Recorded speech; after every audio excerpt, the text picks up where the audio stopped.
ci congratuliamo. Bene, direi che cose da dire, da fare ce ne sono molte. Lascio la parola alla professoressa Maria Stella Rolandi, Presidente della classe di lettere dell'Accademia. Prego. Buonasera a tutti. Ovviamente anche io mi associo nel dire che è un onore per l'Accademia Ligure di Scienze e Lettere l'assegnazione del premio Montale fuori casa. Tutto ciò, per certi aspetti, rientra pienamente negli scopi che questa Accademia, sorta nel 1798, sono scopi che questa Accademia si prefigge. Fra questi, quello di contribuire al progresso della conoscenza, avvicinando e collegando gli studiosi, collaborando allo sviluppo e alla diffusione del sapere. Ebbene, tutto ciò rientra pienamente, ribadisco, in queste indicazioni. Eugenio Montale è entrato nell'Accademia come socio onorario, come accademico onorario, quando aveva 68 anni, nel 1964. E assieme a lui, quali soci accademici onorari erano Paolo Rossi, Giulio Natta, Daniele Beauvais. Vi resterà ovviamente fino al 1981, anno della sua morte, e nel 1982 venne fatta per lui un ricordo, venne scritto per lui un ricordo da Cesare Federico Goffis, che era allora un importante docente di letteratura italiana. Nel momento in cui Eugenio Montale ha abbandonato perché è mancato l'Accademia, ebbene, altri soci accademici onorari erano Fernand Braudel, Renato Dulbecco ed Emilio Segre. Riporto questi nomi perché mi sembra corretto ricordare all'interno di quale rosa di accademici onorari era collocato Eugenio Montale. Quindi, anche per questo motivo, è di grande prestigio per noi, in particolare per la classe di lettere di cui io sono in questo momento presidente, accogliere la premiazione dell'accademico Francesco De Nicola. Grazie.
Vicepresidente, sono Barbara Sussi, vicepresidente del Premio Montale. Un grazie e un benvenuto a tutti. Qualche giorno fa abbiamo avuto il piacere di essere invitati al Parlamento europeo per celebrare un anniversario molto significativo, in 50 anni dal conferimento del Premio Nobel ad Eugenio Montale. È stata un'occasione speciale, nella quale è stata presentata la placchetta realizzata dalla Presidente Adriana Beverini, che ben 29 anni fa ha creato il Premio Montale fuori di casa, partendo dalla felicissima intuizione che Montale non fosse solo un grande poeta, ma un intellettuale dal multiforme ingegno. A Bruxelles è stato presentato un Montale inedito, il Montale europeo. Infatti Beverini ci presenta le riflessioni di Eugenio Montale nelle sue corrispondenze da Strasburgo, per il Corriere della Sera, all'alba dell'Unione Europea. Abbiamo anche ricordato che Montale, senatore a vita dal 1967, ha dimostrato con il suo impegno civile un'idea di collaborazione e unità europea.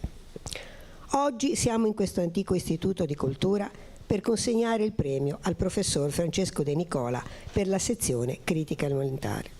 E Montale, che oltre al giornalismo, suo secondo mestiere, come amava definirlo lui stesso, è stato anche un grande critico letterario, oltre che un critico musicale d'arte, e ha curato questi molteplici interessi ad altissimo livello. Nasce come critico letterario in contemporanea alla prima uscita della raccolta Ossi di Seppia del 1925 e la mostra, aperta da pochi giorni qui a Palazzo Ducale, ne ricorda i 100 anni. Scrive in quell'anno sulla rivista di Piero Gobetti l'articolo Lo stile e la tradizione, Carducci, Pascolo d'Annunzio, e già mette in luce la sua stoffa di critico. Sulla rivista L'Esame, nata nel 1922, scrive un articolo su Italo Svevo, autore ancora quasi sconosciuto, e nella sua recensione afferma per primo che La coscienza di Zeno è un grande romanzo. Sempre molto attento alle novità letterarie, è il primo a parlare di Giovanni Comisso e di James Joyce. Il periodo d'oro dei suoi articoli come critico letterario va dal 52, quando passa alla pagina culturale del Corriere, fino al 63.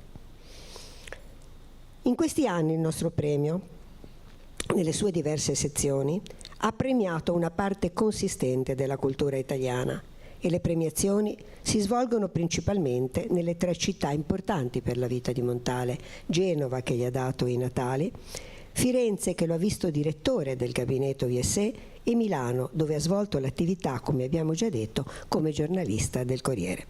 Si aggiungono poi altre città, dove l'iter dei nostri premiati o la stessa location esprimono quello che è lo spirito montaliano. Grazie e complimenti al professor De Nicola. Passo ora la parola alla Presidente. Buongiorno, allora prima di tutto grazie a chi ha fatto in modo che questa premiazione potesse svolgersi qui, e quindi a un caro amico che è il dottor Giuseppe Manzitti. Grazie a chi ha accettato che la premiazione si svolgesse qui, al vostro Presidente, grazie al professor Pino Boero che parlerà con il nostro Francesco De Nicola, e posso dire che sono veramente felice di questa premiazione, perché il professor De Nicola io lo conosco da tantissimi anni. È stato nella giuria dell'Ericipea tanti anni, insieme alla Maria Luisa Spaziani, insieme al caro Roberto Pazzi, e io ho imparato tanto da questi personaggi, perché l'allora presidente dell'Ericipea, la dottoressa Alberta Andreoli Comolli, mi aveva cooptato per aiutarla in questo incarico gravoso, e che con l'andare degli anni si è fatto sempre più gravoso. Capisco ora quanto era gravoso. Ora che sto raggiungendo l'età dell'Andreoli, capisco quanto è gravoso portare avanti un grande premio di poesia. E in questa giuria, come vi dicevo, c'erano questi grandi personaggi.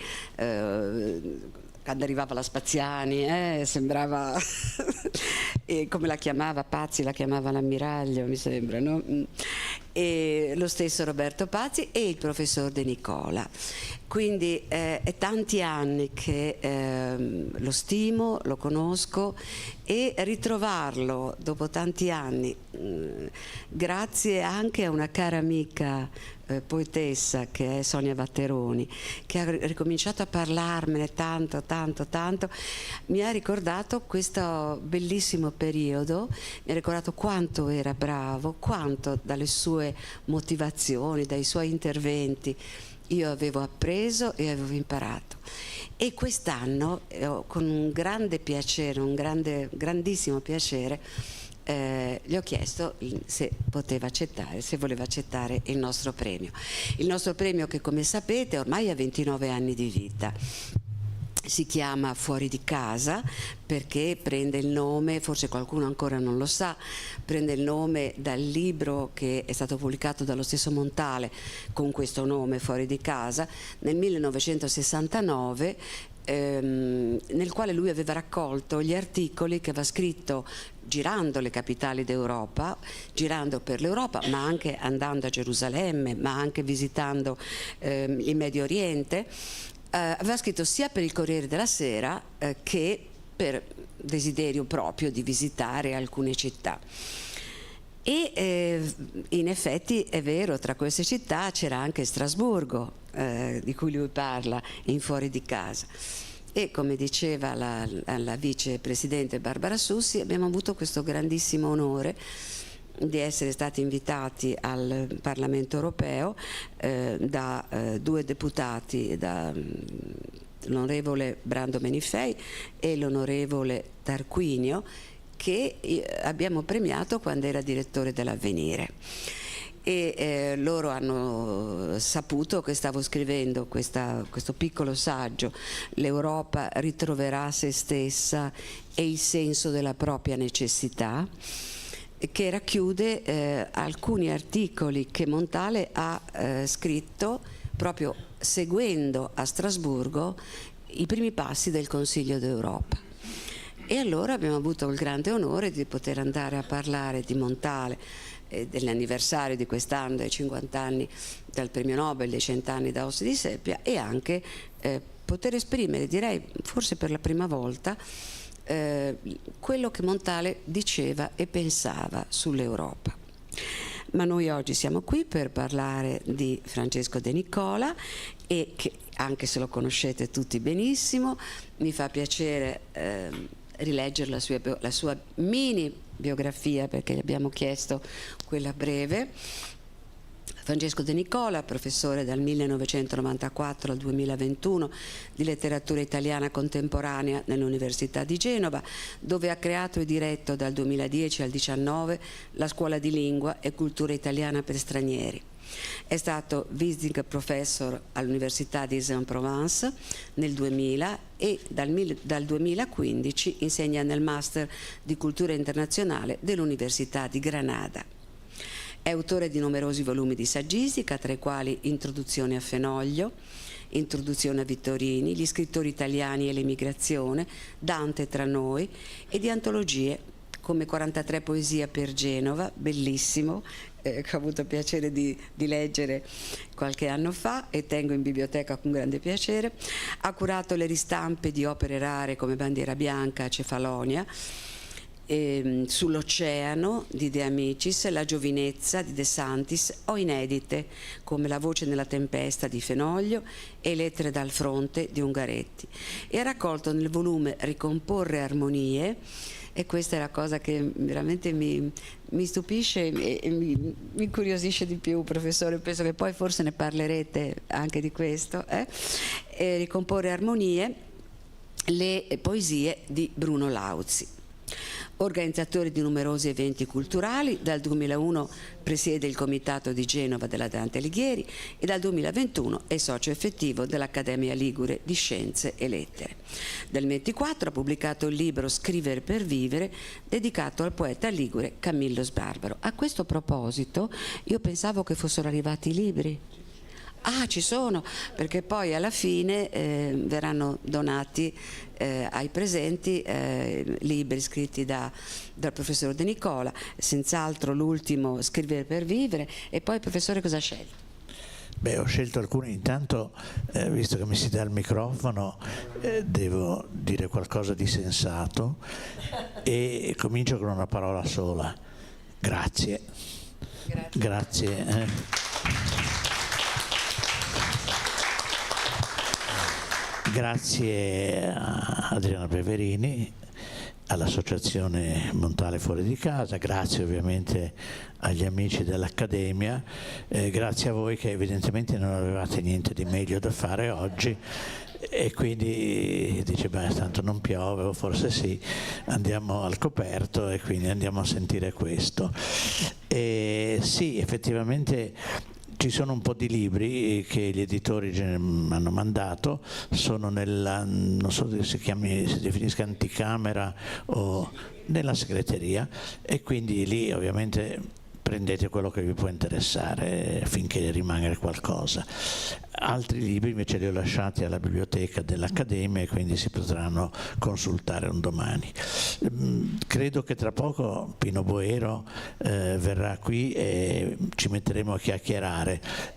Vedo questa bella fotografia che è perfettamente in regola con Fuori di casa, perché in effetti qui sono a Granada e alle spalle c'è il giardino del generale Ife che è all'interno dell'Alhambra, e quindi se Montale è stato fuori di casa ci sono anch'io, quindi sono perfettamente in regola con quello che viene richiesto, e anzi andateci, Granada è molto bella.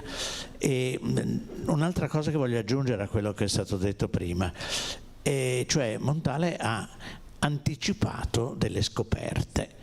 È stato il primo a parlare di Italo Svevo, quando ancora se ne parlava poco, anche perché aveva scritto 2 romanzi che erano passati un po' nella indifferenza, e lui ha parlato della coscienza di Zeno, che indubbiamente era un romanzo al di fuori anche della tradizione narrativa italiana, che era ancora orientata un po' verso il verismo, anche se Verga poi insomma con D'Annunzio eccetera era stato messo un po' da parte. Però ha scoperto anche un altro grande scrittore, cioè il primo articolo giornalistico di Montale è stato scritto sui trucioli di Sbarbaro, e quindi anche qui c'è una sua sensibilità e anche una sua conoscenza dell'ambiente poetico genovese, che in effetti era già importante allora. Certo, Sbarbaro prima di lui era importante anche Ceccardo, Roccatagliata Ceccardi, no? Al quale Montale, che non era poi generosissimo nei suoi giudizi, dedica però, mi pare, alcune parole che meritavano attenzione, e via dicendo. Quindi questo è un altro ruolo importante.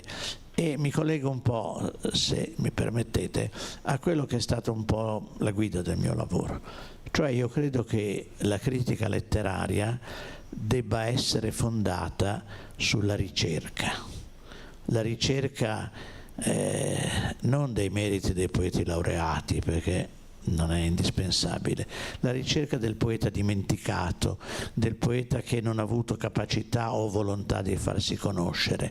E la ricerca è alla base di tutto, nella letteratura, nella scienza, nella medicina, eccetera. Anche un critico letterario nel suo piccolo deve fare ricerca, e quindi questo è un po' all'origine anche dei libri miei che sono stati citati, perché tutto nasce dall'impegno a scoprire o a riscoprire chi in effetti non ha avuto l'attenzione che meritava, e credo che questo sia un po' il punto di partenza ma anche di arrivo di quello che ho fatto. Non mi dilungo, e quindi credo che sia il momento di chiamare Pino Boero. Vogliamo dire 2 parole anche del professore, è vero? Allora, prima di tutto questo che ha detto professore indica la generosità, quello che tutti le riconoscono, e quindi il fatto di occuparsi anche di quelli meno famosi, dimenticati, rientra in questo carattere, per cui lei è conosciuto e molto caro a tante persone. Appunto, dato che dialogherà con il professor Boero, il professor Boero anche lui lo conoscete, ha insegnato come professore ordinario letteratura per l'infanzia e pedagogia della lettura presso la Facoltà di Scienze della Formazione dell'Università di Genova. E nei diversi anni della sua carriera ha tenuto anche insegnamenti di educazione comparata, letteratura italiana contemporanea, letteratura per l'infanzia, pedagogia della lettura, storia dell'educazione, storia della scuola e delle istituzioni educative, storia delle istituzioni educative e biblioteconomia.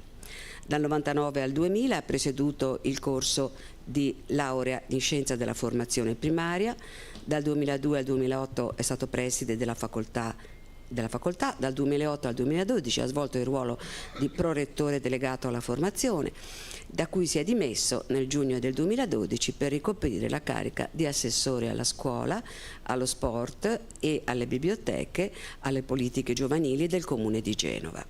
dal 2017, dal 2012 al 2017. Dopo il suo pensionamento anticipato è stato titolare di un contratto per l'insegnamento di letteratura per l'infanzia presso lo stesso Dipartimento. I diversi impegni gestionali hanno contribuito a un costante rapporto di attività e di riflessione critica con tutti i livelli del mondo dell'istruzione. Insomma, mi pare che abbia titolo, grande titolo, a parlare con il professore De Nicola. A lei.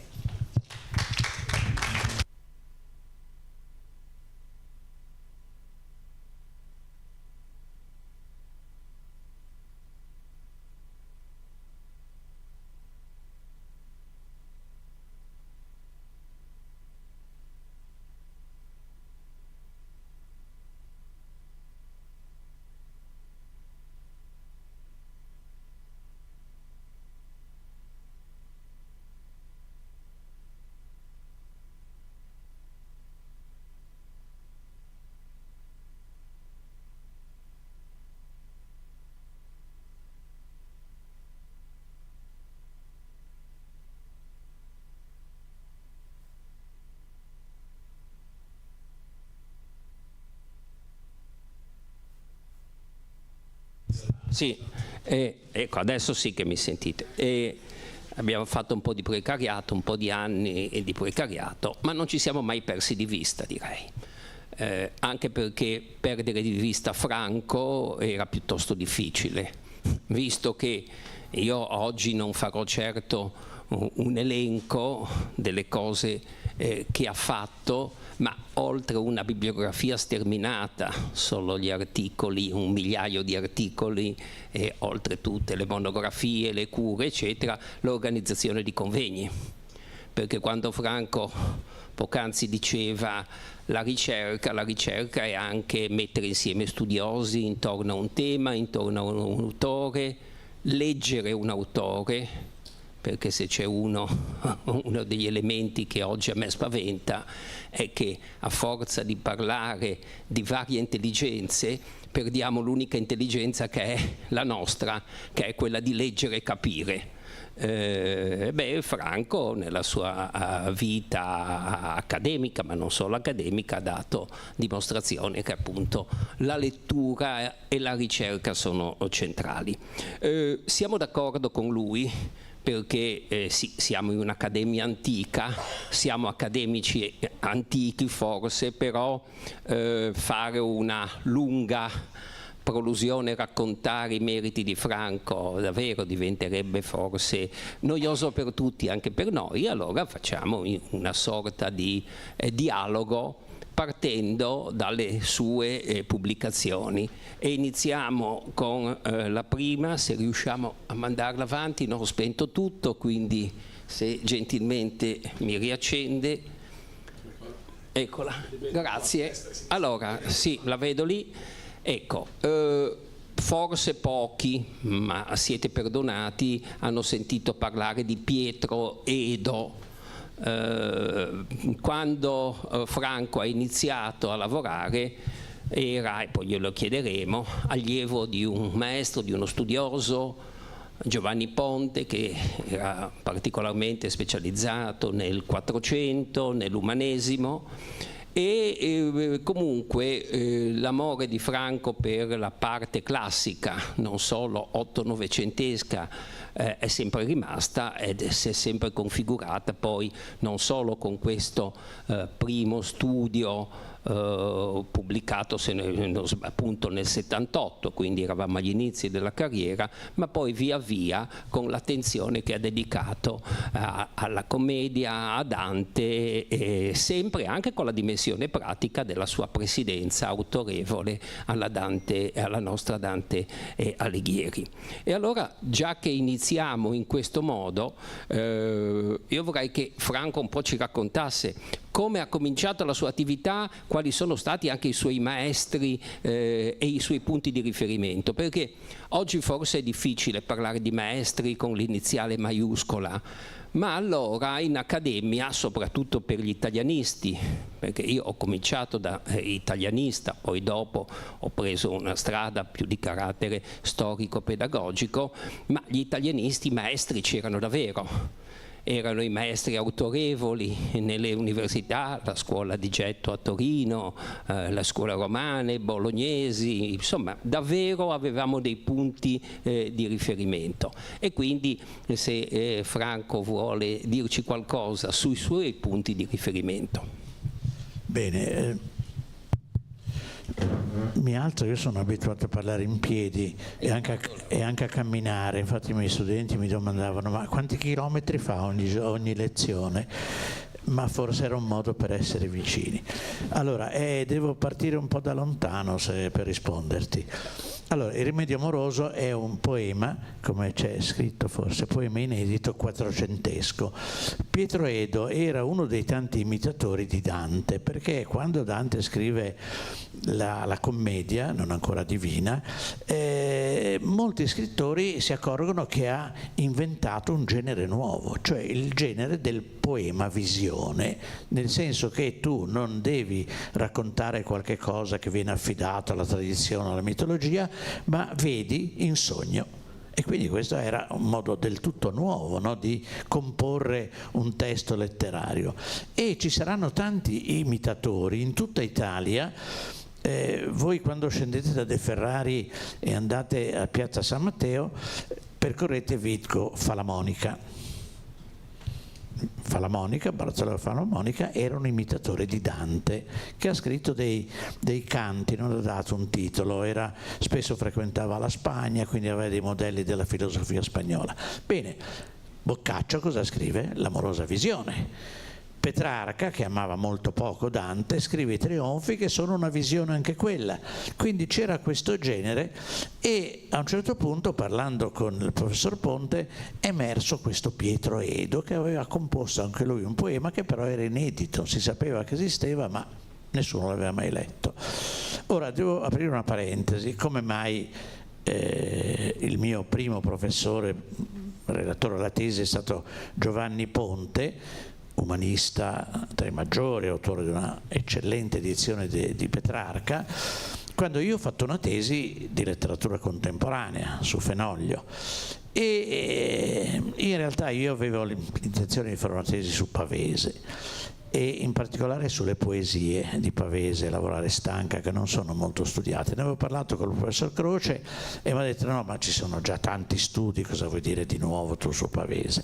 E allora ho detto beh, cerchiamo un altro, e allora ho parlato con Ponte, che allora era professore di letteratura contemporanea. Voi vi domanderete ma come mai un umanista letteratura contemporanea? Perché a quel tempo letteratura contemporanea era considerata un po' di serie B, C, Z, insomma serie dove va la Sampdoria, per intenderci. E a questo punto io però dovevo chiederlo a Ponte, ho detto guarda, io farei una tesi, dice ma Fenoglio chi è? E allora gli ho spiegato, ma giustamente, cioè, sapete che è stato il primo professore di letteratura italiana contemporanea? Vi faccio le domande? È stato un certo Giuseppe Ungaretti. Cos'era successo? Ungaretti era stato, come lo saprete, insegnante all'Università di San Paolo del Brasile, poi per ragioni varie, compresa appunto la morte del figlio, è tornato in Italia ed era un disoccupato, in parole povere. Allora lui così conosceva l'Accademia. Non è come si legge molte antologie, molti scritti, non era un fascista sfegatato, conosceva Mussolini, ma l'aveva conosciuto prima della guerra. Vabbè, detto questo, cosa gli facciamo fare? Ma diamogli all'università un incarico, ma che cosa? Scrive poesie, letteratura italiana contemporanea. Va bene, poi ci saranno altre cose che non vi racconto, se no andremo fino a notte fonda. Va bene, allora Ponte mi dice sì, fai pure la tesi. La fortuna di fare la tesi su Fenoglio qual è stata? Che era stato appena pubblicato Il Partigiano Johnny, che era stato messo insieme da un giornalista, Lorenzo Mondo, che era un giornalista bravissimo, però come filologo era un po' scarsetto, e aveva messo insieme due redazioni diverse, scritte in tempi diversi, del Partigiano Johnny. E allora Maria Corti, che era una studiosa di grande vaglia, aveva scritto tutta una serie di articoli per squalificare questa edizione, e allora a questo punto Ponte sapeva che una filologa importante se n'era occupata. E allora, bene o male, avevamo fatto questa tesi, però a me rimaneva ovviamente l'interesse per la contemporaneità, però lui era professore umanista, e allora insomma ho cercato un po' di barcamenarmi e ho fatto questa ricerca, Il rimedio amoroso, una ricerca che mi rimarrà sempre nella memoria, perché il manoscritto è conservato alla Biblioteca Marciana di Venezia, che si trova nella piazzetta San Marco, ed è una biblioteca straordinariamente coinvolgente, tutti scaffali di legno, tutto quanto è il meglio che si possa immaginare. E lì mi sono sfogliato queste pagine meravigliose. E poi a un certo punto ho detto: caro professore, il mio indirizzo è un altro, e quindi ho cominciato a occupare. Però la Divina Commedia sì, la so, perché il primo incarico che ho avuto all'università è stato quello di spiegare la commedia agli studenti. Eravamo nel 72 mi pare, quindi sì, di fare 72-73. appunto, quindi quello è stato da allora, poi per mezzo secolo circa ho spiegato Dante, insomma, cosettine. Va bene, ma hai chiesto i miei maestri? Sì, allora, Ponte. naturalmente Giovanni Ponte è stato il mio primo maestro. Che cosa mi ha insegnato? Il rigore. Mi ha insegnato che ogni parola che si scrive o si dice deve essere motivata, deve essere sensata, deve essere il frutto, torniamo adesso prima, di una ricerca. E questo è un dono che mi ha dato. Mi ha anche insegnato un'altra cosa in senso negativo, perché essendo lui molto preciso, rigorosissimo, quando faceva lezione, per non commettere equivoci, leggeva tutto. E quindi questo mi ha insegnato a non leggere tutto. Mi ha insegnato appunto a camminare quando si fa lezione, e dunque a cercare un contatto con gli studenti. Primo maestro Giovanni Ponte, secondo maestro, visto che mi interessava la contemporaneità, Giuliano Manacorda. Manacorda è stato il primo studioso della letteratura italiana contemporanea. In che senso? Nel senso che era, e qui mi lascio il discorso prima di Ungaretti, era fuori dall'università perché la contemporaneità non interessava, e quindi scriveva recensioni su tutti i libri che venivano pubblicati, sull'Unità o su Rinascita. E dunque voi direte: ma allora era schierato fortemente? No, perché Manacorda aveva il senso anche lui dell'equilibrio e del rigore. Ultimo mio maestro, Giuseppe Petronio. Petronio perché? Perché l'ho conosciuto a Trieste, dove andavo spesso, e pur essendo lui non più un ragazzino, credo che avesse 90 compiuti, aveva l'entusiasmo del giovane, e quindi abbiamo fatto insieme un bel po' di iniziative, e mi ha insegnato anche lui che cosa? A essere discorsivo. Quindi un'altra delle qualità che dovrebbero avere, ma ce l'hanno di sicuro tutti i docenti universitari, è quello di parlare con gli studenti, non di fare la lezione io sono quello che sa e tu sei quello che forse impari ma forse no. Bisogna discorrere con gli studenti, con chi viene a ascoltare, e questo me l'ha insegnato Giuseppe Petronio. Grazie. Di Petronio vi esonero, scusa, dall'applaudire, se no fate un applauso finale per un'ovazione. Quale? Una ola se volete, però insomma, dimmi tutto. No, dicevo di Petronio, c'è un ricordo anche mio che vale la pena. Petronio era un personaggio che a 90 anni era dinamico. Negli anni 90, quando cominciai ad occuparmi di letteratura per l'infanzia, pubblicando dalla Terza una storia della letteratura per l'infanzia che è ancora pubblicata, fu Petronio a invitare me, il coautore, a Trieste, e a iniziare lui un giro di presentazioni. Petronio non si era mai occupato di storia della letteratura per l'infanzia, ma anche quello era partito, una persona novantenne capace in qualche modo, se volete, di riciclarsi, di pensare altro, e questi erano i maestri. E io credo che una generazione di maestri, senza essere troppo nostalgici, però è una generazione di maestri che almeno noi un po' rimpiangiamo. Possiamo andare avanti, grazie. Sì? Vediamo. No, torno indietro. Ecco. E poi passiamo per Franco alla storia letteraria del Novecento. Un po' vi ha raccontato come c'è stato questo suo interesse subito con la tesi di laurea su Fenoglio, poi vedremo gli studi dedicati a Fenoglio, ma in realtà ha iniziato subito a ragionare e leggere i testi, cercando anche di recuperare, perché di Fenoglio vi ha detto che eravamo agli inizi, insomma, dell'interesse per l'autore, ma anche tutti gli autori successivi, poi vedremo in particolare quelli liguri, erano autori in qualche modo dimenticati, lasciati in un angolo. Sì, certo, c'erano le citazioni, prima Franco ha fatto il nome di Ceccardi, nominato dal non generosissimo Montale, no? Ma addirittura in una poesia Sotto quest'umido arco dormita Laura Ceccardo, però erano anche un po' ricordi postumi, cioè Ceccardo era più ricordato per la Cravache, per cosa girava in Galleria Mazzini, era uno spiantato, dormiva sotto dagli amici, eccetera.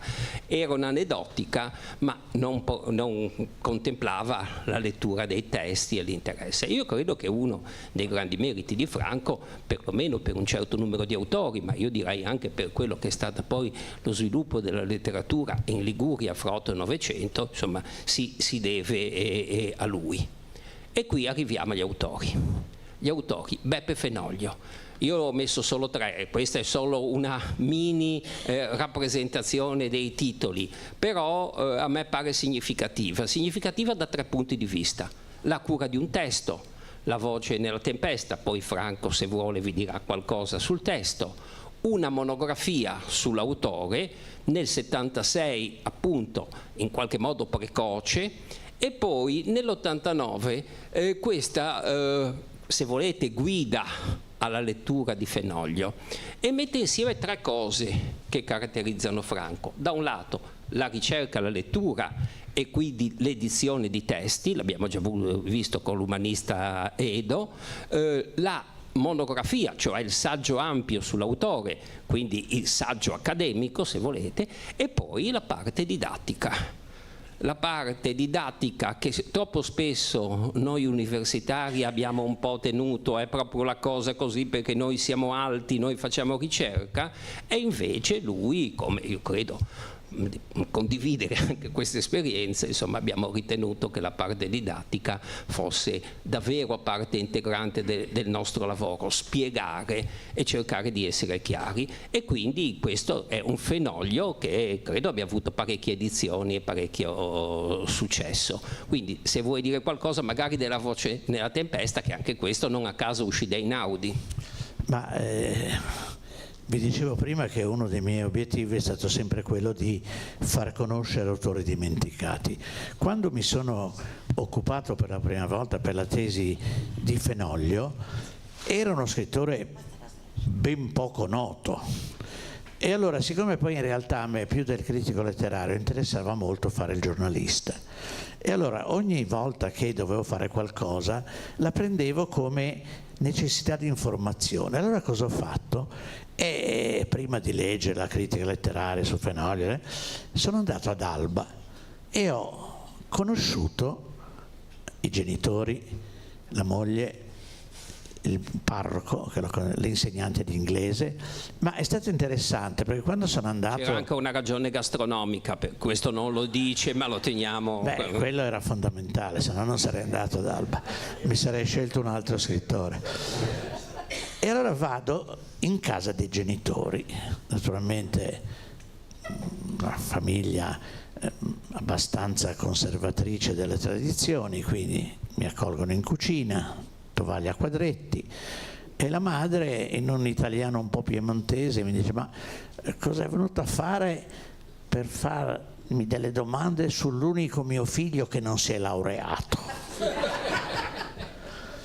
Per effetti il fratello più piccolo, Walter, era un pezzo grosso della Fiat, no? Ha diretto il Museo dell'Automobile a Torino, e la figlia Marisa ha sposato un alto funzionario della Ferrero che però, sapendo che in Germania i dolci sono molto apprezzati, era stato mandato in Assia, in una cittadina molto sperduta tra i boschi, a aprire una fabbrica della Ferrero e a inventare i Kinder. Quindi vedete che insomma siamo in piena attività culturale. Vabbè, e a questo punto la madre mi dice: ma cos'è? E poi le spiego che insomma è un settore importante. Allora va di là, poi torna con un pacchetto di fotografie e li mette sul tavolo. Qui è Beppe quando aveva 15 anni, qui aveva, vabbè, insomma, mi illustra. Tring, suona il campanello, era il figlio. Il figlio entra, guarda la madre e le fa: fuma nonchi l'altarin. Cioè aveva preso per un altare, per una celebrazione del figlio, perché i fratelli poi si amavano, ma fino a un certo punto. Perché? Perché Walter era laureato e Beppe no. Però questo è importante, perché mi dava già l'idea come tutto non filasse nel modo migliore. E proprio nell'albergo dove ero alloggiato, il Savona, che era allora il migliore, avevo cercato un po' di indagare, no? E allora dicevo: ma qui veniva Fenolio? Sì, veniva Beffumet. Quindi c'era un senso quasi tra i compaesani di stacco, di disprezzo, eccetera. Vabbè, quindi ho conosciuto là un po' di persone interessanti. Vi dicevo, la professoressa di inglese Lucia Marchiaro, che è stata fondamentale per lui, perché sappiamo che la sua scrittura è, Calvino la definisce un fenglese, però indubbiamente c'è questa componente inglese che nella nostra letteratura non c'era. E lei mi ha raccontato candidamente che, finito le scuole medie, quando poi finiva lo studio dell'inglese, lui ha continuato a leggere i classici. E quindi il suo inglese non era l'inglese parlato, tant'è vero che quando farà l'interprete durante la Resistenza con gli inglesi paracadutati non lo capiva nessuno, perché lui parlava come Shakespeare, e allora diceva: ma questo che di dov'è? E quindi c'era questo aspetto. E poi ho conosciuto la moglie era una commerciante, aveva un negozio di valigie, di cuoio, che non mi sembrava molto coinvolta, anche perché aveva, una volta morto improvvisamente, abbastanza improvvisamente, aveva concesso tutte le carte a un giornalista mi pare che fosse delle Sole 24 Ore, quindi il mio amico potrà confermarlo o meno, che si chiamava Felice Campanello, che però, oltre a essere un giornalista, non so, di carattere vario generale, era soprattutto un esperto di vini. È un enologo. E allora io vado lì, gli domando: ma queste carte dove le ha messe? Questo non specificava una parola, no? E allora gli ho detto: ma mi fa vedere? Oh no, io non posso. E allora poi ho detto: ma qui bisogna che cambi registro. E ho cominciato a parlargli dei vini dell'Alto Adige. E io conosco il Gewürztraminer, il Santa Maddalena, e a questo punto è diventato un fratello e mi ha raccontato anche cose non piacevoli, nel senso che lui tutti i manoscritti non sapeva nulla, è un enologo esperto di Barolo, figuriamoci cosa ne sa del partigiano Johnny, aveva ceduto tutto alla Einaudi, e all'Einaudi ci aveva messo poi, il becco non si dice, le mani, Lorenzo Mondo, che aveva fatto questa edizione utile perché ha fatto conoscere Fenoglio, però a questo punto certamente non corretta. Però appunto questo campanello poi se non lo conquistavo col vino a questo punto non sapevamo nulla. No, mi ha detto una cosa importantissima invece, che la sorella lavorava con Fenoglio in questo ufficio vendevano non vini, vendevano degli spumanti, una cosa particolare, erano colleghi, e mi ha detto che Fenoglio la prima macchina per scrivere l'ha avuta nel 47. Cosa vuol dire questo? Che i dattiloscritti datati da alcuni illustri studiosi 46 non l'aveva affatto scritti in quella data, quindi c'è stato tutto un discorso sulle datazioni delle opere di Fenoglio che vi risparmio, se volete prendere l'introduzione al Fenoglio lì trovate quasi tutto, però a questo punto anche in questo modo appunto ho raccolto, ho fatto una ricerca per sapere qualcosa. Perché Fenoglio partigiano e scrittore? Ah no, perché La voce nella tempesta? Poi mi sintetizzo. Allora, tra le persone che ho conosciuto lì ad Alba in questo mio soggiorno, che non rinnegherò mai, c'era il maestro Ugo Cerrato, che era, come dice la parola, un maestro molto amico di Fenoglio, al quale Fenoglio aveva lasciato dei suoi scritti che erano inediti, perché appunto la caccia era sulle cose partigiane, in parole povere. E allora mi fa vedere il dattilo scritto di La voce nella tempesta. Che cos'è? È una riduzione teatrale del film Cime tempestose, che aveva, in questa edizione diretta da Billy Wilder, aveva il titolo La voce nella tempesta. Noi sappiamo tutto come Cime tempestose. Questo film l'aveva deluso completamente. Apro un'altra piccola parentesi: ad Alba c'erano, pensate, 2 cinema. C'era lo Sferisterio, vi ricordate quello che c'era verso il Lido? Una costruzione mica da poco. C'erano le banche, perché era una città vescovile oltretutto, e quindi era una città ricchissima. E quindi andare al cinema era normale per loro e anche per Fenoglio, che difatti all'inizio della Partigiano Johnny c'è proprio un episodio dove si nascondono i ragazzi al cinema, poi c'è una rettata. Va bene, quindi questo testo è indubbiamente interessante e naturalmente per pubblicarlo cosa bisogna fare? Passare attraverso Maria Corti, che pensavo avesse la sua schiera di allieve, però gentilmente mi dice sì, può fare la prefazione. Infatti il mio primo libro pubblicato nel 74 è uscito da Einaudi, quindi uno dice il secondo dove uscirà, almeno sarà, però insomma voglio dire è uscito ed è stato un bel libro. Il secondo perché? Perché ormai si era un po' identificato Fenoglio nel partigiano. Allora, parlando col fratello, mi ha detto no, nel Partigiano Johnny c'è l'ideale, è una figura letteraria. Difatti molte vicende raccontate nel Partigiano Johnny non sono esistite, ma lo stesso Fenoglio in un'intervista gli hanno detto questo paesaggio qui che racconti è molto bello, e lui aveva detto ma sì, per attirare l'attenzione del lettore ci metto anche qualche collina in più, però basta che sia. Quindi non bisogna mai leggere i testi letterari come documenti, questo vale dalla Divina Commedia in avanti. E infine quello, sì, Petronio mi ha chiesto di fare una piccola monografia, è uscito Introduzione a Fenoglio, che ha preceduto Introduzione a Vittorini. Bene, guarda, un altro autore di cui abbiamo parlato recentemente proprio qui in Accademia, Marcello Venturi, altro autore in qualche modo che ha attirato la tua attenzione anche dal punto di vista così un po' della scoperta, perché Marcello Venturi, che ha avuto vicende di impegno politico, prima giornalista, poi uscito dal Partito Comunista, dopo i fatti d'Ungheria, eccetera, però ha continuato ad essere un testimone, al punto che il suo libro Bandiera Bianca Cefalonia è un libro che insomma ha fatto epoca e ha fatto storia. Anche questo autore io credo che sempre un po' sottostimato, nel senso che faceva parte di quel gruppo di autori che sono stati noti in un certo periodo e poi passano nel dimenticatoio. Io credo che questa sia un'altra caratteristica di Franco, andare un po' alla ricerca, ma alla ricerca viva, perché oltre allo studio e agli studi su Marcello Venturi, Franco ha coltivato anche una lunga amicizia con Venturi, e quindi io credo che questo legame, quello che diceva che è successo per la famiglia Fenoglio, è successo anche un po' con Marcello Venturi. Se vuoi dire qualcosa, visto che abbiamo fatto proprio qui in Accademia un convegno recentissimo, no? 10 giorni fa circa.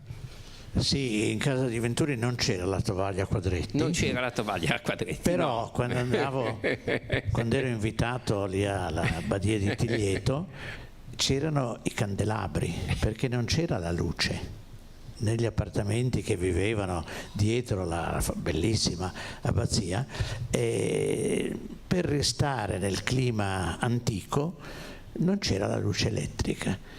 E quindi mi ricordo che una sera dice adesso andiamo a cena, e mi mettono in mano un candelabro, dico, E poi l'hanno acceso e poi ho capito che la luce non c'era, però poi negli ultimi anni l'hanno messo. Allora, Marcello Venturi è un personaggio che rappresenta buona parte della nostra storia letteraria del secondo Novecento. Perché? Venturi è uno di quegli scrittori che debutta sul Politecnico di Vittorini e appartiene a pieno titolo a quella corrente che si definisce neorealismo. Perché? Perché debutta con dei racconti di ambientazione partigiana, però evitando di cadere nella retorica celebrativa e mettendo delle situazioni completamente nuove. Ad esempio, il senso dell'attesa di quello che succederà. Quando noi leggiamo i racconti di Venturi, a volte non sappiamo se sta parlando di un partigiano o di un fascista. C'è questo senso di progressivo svelamento della situazione che coinvolge il lettore. In altri casi si sapeva il partigiano era destinato a una fine eroica e qui in questo caso invece non lo sappiamo, poi succederà qualcosa. E allora ecco questo elemento. Altro elemento che in Venturi è presente è piuttosto che farmi uccidere dal nemico mi tolgo la vita. Ci sono molti partigiani, ma anche molte persone comuni che preferiscono suicidarsi piuttosto che cedere. Altro elemento tematico importante in Venturi, la presenza delle spie, perché si parla sempre partigiani, fascisti, ma c'erano in mezzo anche queste perfide figure che vendevano per un tozzo di pane la vita di decine di giovani. Ecco, 5 minuti di tempo è un racconto che spiega proprio questa vicenda, come due donne raggiunte nel loro casolare da un individuo che aveva avuto da una spia delle loro informazioni, sono spinte a confessare chi sono i partigiani che operano in zona. Questo perfido personaggio dice: vi do 5 minuti di tempo per decidere se volete confessare o no. E dopo 5 minuti questo personaggio entra nella stanza dove si erano chiuse queste due donne e le trova impiccate. Questo è un modo di rappresentare la resistenza che non molti hanno avuto. Bene, cosa succede? Dopo il Politecnico Venturi comincia a collaborare alle terze pagine dei quotidiani, che allora rinascono, non sono più inizialmente solo un foglio, poi diventeranno 2 fogli, e nella terza pagina che rinasce c'è quasi sempre un racconto partigiano. Partecipa a un concorso bandito dall'Unità di Genova, lo vince a pari merito con Italo Calvino. Calvino gli scriverà: siamo 2 fratelli siamesi nati insieme dal Politecnico. Non molto fraterno poi, no? E poi ci arriviamo, no? E a questo punto ecco che però Calvino dice: bene, i nostri racconti però a un certo punto si assomigliano tutti, bisogna che, qui siamo all'inizio del 47, nei nostri buoni proponimenti mettiamo che dobbiamo cambiare orientamento. Calvino scriverà Il sentiero di Ragno, passerà quindi al racconto lungo. Venturi continua a scrivere racconti. Quando poi entrerà nella redazione dell'Unità di Milano dirà: io scrivevo i miei racconti solo quando la Lindotype taceva e si chiudevano le luci del giornale, allora mi mettevo a scrivere, poi magari mi addormentavo, però la mattina trovavo sempre il povero partigiano morto con uno sparo che avevo costruito sulle mie pagine. Ecco questo senso che Venturi ha coltivato, però poi cosa fa uno scrittore per diventare famoso? Deve pubblicare un libro, un romanzo.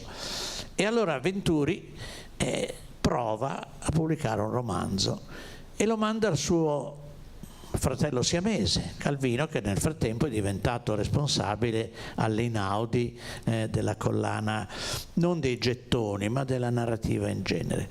E il fratello siamese gli dice: no, non ci siamo, questo tuo romanzo non va bene, cambia. Allora Cosa fa Venturi? Dice, ma il romanzo effettivamente forse non è il mio genere. E allora scrive 2 racconti lunghi. Uno, vedete il titolo, Dalla Sirte a casa mia. Sirte è una località abbastanza nota purtroppo in questi tempi, è la storia di un soldato italiano sconfitto dagli inglesi nel Nord Africa e che vuole tornare nel suo paese, però poi la vicenda è lunga, comunque è un racconto molto intenso. L'altro racconto si intitola Il fratello, è la storia anche qui di un soldato italiano che torna in Toscana, torna a Serravezza, il paese dove Venturi è nato e dove si è svolta la strage di Sant'Anna di Stazzema, per intenderci, e naturalmente viene subito a far parte di una compagine partigiana che ha un compito preciso, di uccidere il capo di una banda fascista che fa strage ovunque. E allora questo reduce si mette alla ricerca di questo odioso personaggio. Gli dicono: guarda, se tu vai in questo locale la sera lo trovi, lui va sempre lì a fare il gradasso. E allora ci va in un tavolino abbastanza vicino, un po' in ombra, lo guarda e scopre che è suo fratello. Cosa fare? Non se la sente di sparargli la pistola in tasca, ma non la usa. Torna dove lui era ospitato e vede che tutti i personaggi che vi abitavano, giovani, vecchi, donne, uomini, sono stati uccisi. E a questo punto ritorna alla caccia del fratello. Lo ammazza? No. Venturi non dà mai la certezza della conclusione. Questo è un altro elemento del neorealismo. Anche Fenoglio, se ci pensate, in una questione privata, come finisce? E finisce che Milton è tallonato da un drappello fascista, a un certo punto arriva alle soglie di un bosco e Fenoglio dice: e crollò. Cosa vuol dire? Crollò perché l'avevano ucciso? O crollò perché l'aveva fatta franca ed era caduto per terra? E il romanzo rimane con una conclusione aperta. Bene, passo infine e concludo. Poi Dalla Sirte a casa mia viene pubblicato. Notate fra l'altro gli anni 95, 97 e 2018, quindi c'è un interesse sugli autori di Franco che è un interesse che non è episodico ma dura negli anni, e questo mi pare un altro dato significativo, perlomeno a livello della ricercatura. Sì, perché Dalla Sirte a casa mia viene poi pubblicato, nonostante l'ostacolo di Calvino, da una casa editrice romana, Macchia, vince il premio Viareggio Opera Prima, lo stesso anno in cui lo vince Caproni per la poesia, e poi però è sparito. Questo è un libro bellissimo, che io raccomando a tutti di leggere, perché il racconto soprattutto dei 2 fratelli ti toglie il fiato, perché quando vedi finalmente il bersaglio l'ho trovato, e poi il bersaglio è tuo fratello. Bandiera bianca, Cefalonia è un romanzo che ha fatto conoscere a molti italiani quello che è stato il primo episodio di resistenza dopo l'8 settembre in sostanza, però qui non è più realista, perché invece di fare la narrazione sui fatti la affida a un viaggio a Cefalonia del figlio di uno dei caduti, quindi ci sono 2 piani narrativi. Ciò non toglie che Vittorini, quando pubblicherà Il treno degli Appennini nei gettoni, dirà che Venturi è stato il miglior rappresentante del neorealismo, e su questo io concordo pienamente. Bene, ecco, adesso siamo su un po' di temi. Io credo che un tema forte in letteratura sia stato il tema proprio dell'emigrazione, cui troppo spesso gli italiani dimenticano cosa è successo in Italia in certi decenni. Il classico dell'emigrazione, il classico testo sull'emigrazione è stato proprio del vituperato De Amicis, che io mi ostino a difendere nonostante cuore. De Amicis, nonostante il peccato di cuore e il testo molto costruito, è stato veramente un intellettuale che ha rappresentato lo sviluppo in quel periodo dell'Italia e della narrativa, è stato un grande narratore, al di là di questa caduta pedagogica che però gli ha dato il successo e la fama. Sull'oceano io credo sia il libro testimonianza più importante, e non è un caso che Franco se ne sia occupato, un po' perché voi sapete che De Amicis in fondo è la famiglia De Amicis genovese di origine, poi ligure perché nasce ad Oneglia, anche se poi si trasferisce e diventa piemontese, quindi c'è, e poi perché sull'oceano parte da Genova, è un viaggio che fa De Amicis stesso con i nostri migranti, e quindi è una cronaca dal vivo. Magari velocemente, se vuoi dire qualcosa anche per questo aspetto, che io credo sia un aspetto troppo spesso anche dimenticato dalla nostra critica letteraria. Va bene, difendo anch'io De Amicis, quindi non... Quindi lo difendiamo in due. Allora, se De Amicis era lo scrittore italiano più letto, e allora cosa succede? Succede che l'Italia, dopo l'unità nazionale, cambia molte cose. E una di queste prime cose cos'è? L'obbligo del servizio militare. E allora gli viene assegnato il compito di scrivere un qualche cosa che spinga gli italiani a accettare questa necessità, non a fini così, oggi diremmo di riarmo, ma non lo diciamo, ma a fine di avere qualcuno su cui contare in caso di calamità nazionale. Scrive dei racconti, la vita militare. Altro problema, altro obbligo, la scuola.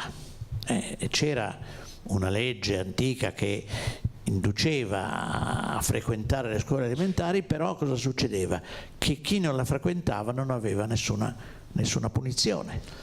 E allora però la scuola, insomma, ricordiamoci che 3/4 degli italiani nel 61 erano analfabeti, e quindi amore ginnastico anche c'entra, quindi bisognava rifondare la scuola. Per fortuna allora i ministri della pubblica istruzione erano scelti da persone competenti. Non ho fatto nessuna allusione, ed il primo ministro era stato Francesco De Santis, che era insomma qualcuno. E allora ecco, la scuola venne riformata, e ci vogliono che cosa? I locali al comune. Le scuole elementari toccavano i comuni. Se voi leggete appunto il deprecabile Cuore, l'inizio è una bella scuola torinese, no? Bella. Ma se voi vi informate su altre scuole in paesi, sono nelle stalle, sono dove c'è un muro dove mettere dentro dei bambini. Quindi bisogna fare i locali, gli insegnanti, ecco la sua riforma che porterà alla scuola magistrale, eccetera, eccetera, importante dal punto di vista sociale perché potevano lavorare le donne. Questa è una cosa che bisognerebbe tenere presente, e poi bisogna avere dei libri.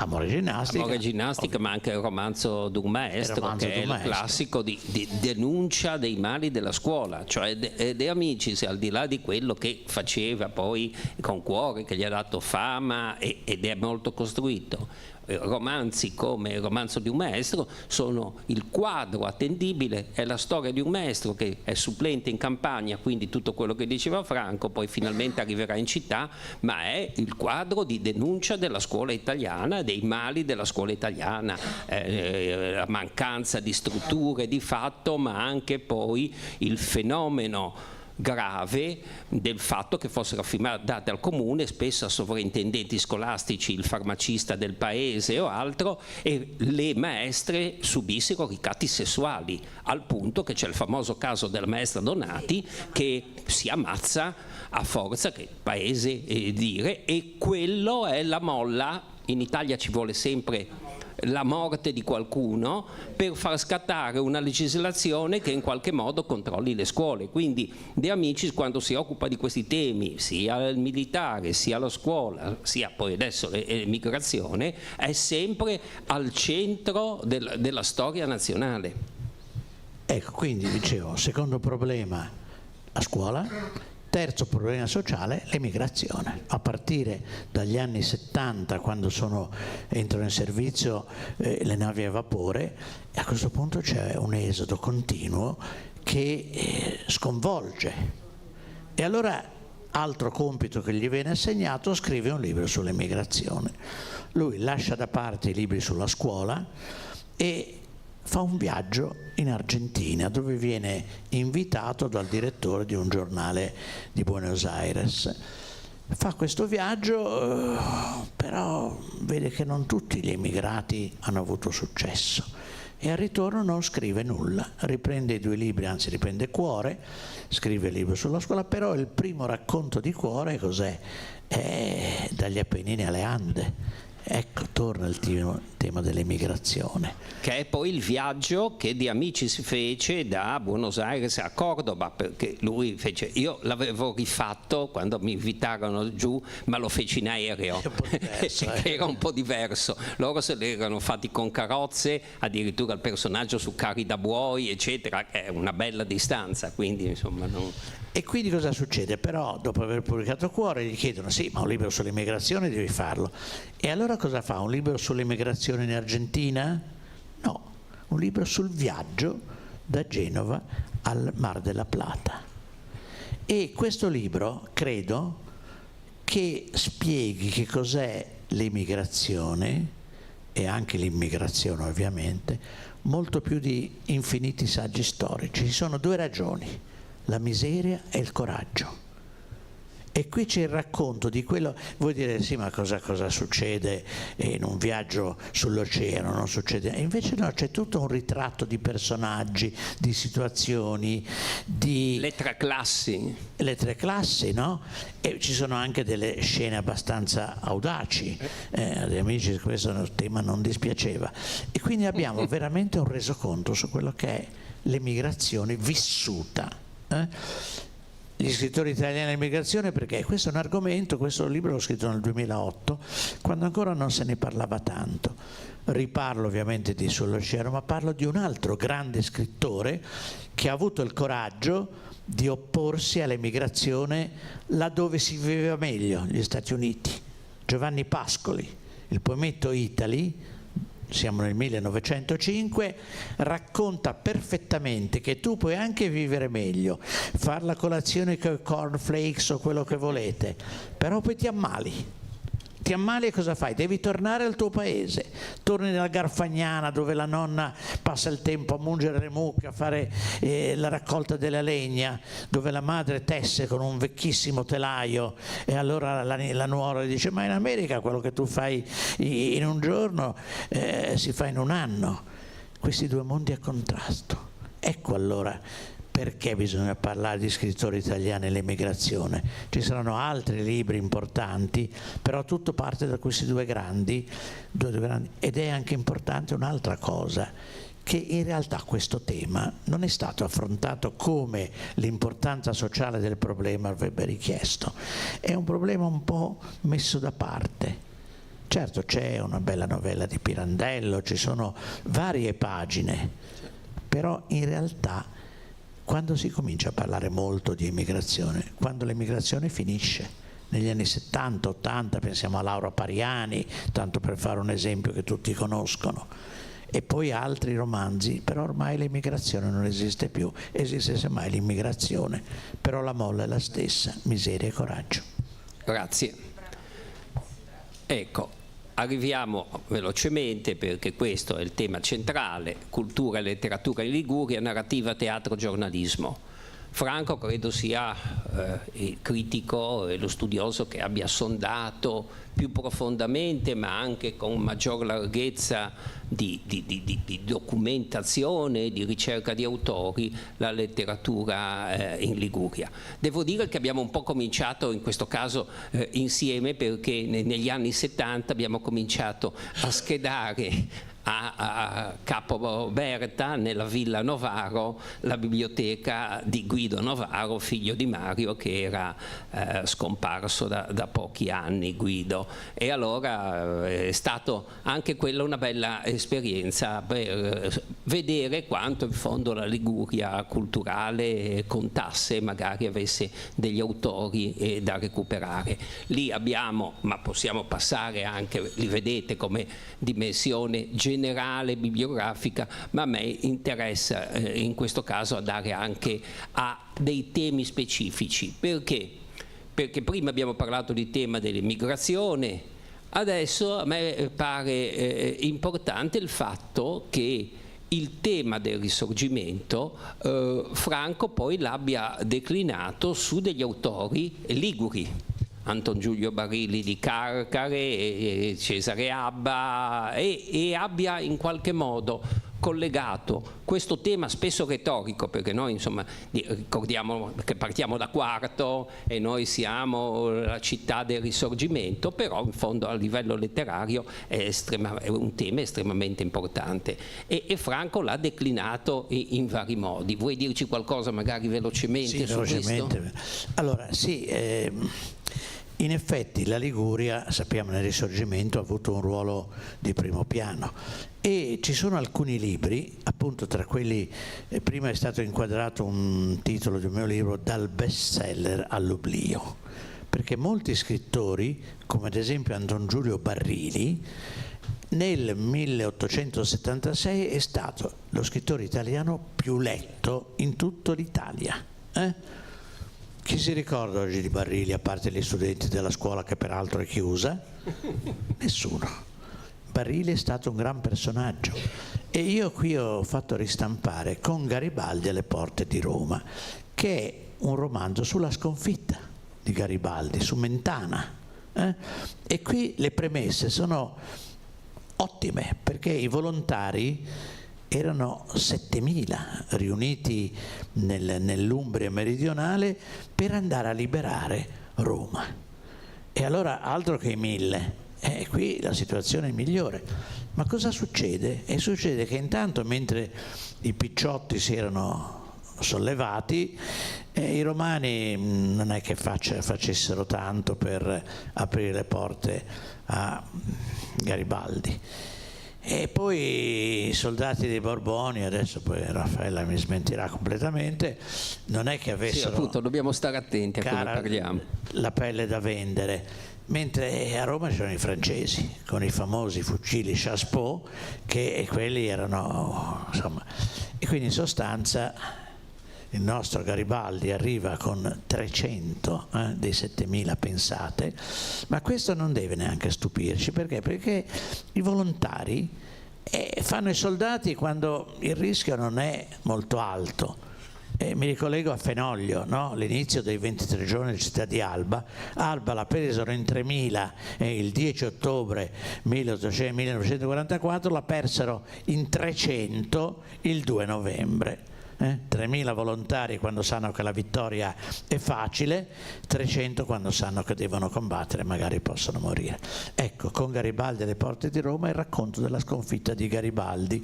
E poi Barilli, che era stato un volontario, tornando si ferma a Terni, dove assiste a un'opera lirica e vede tutta la gente indifferente, e allora conclude con una frase francese: tu finis par une chanson, tutto finisce con un canto, quindi quello che si fa non conta nulla.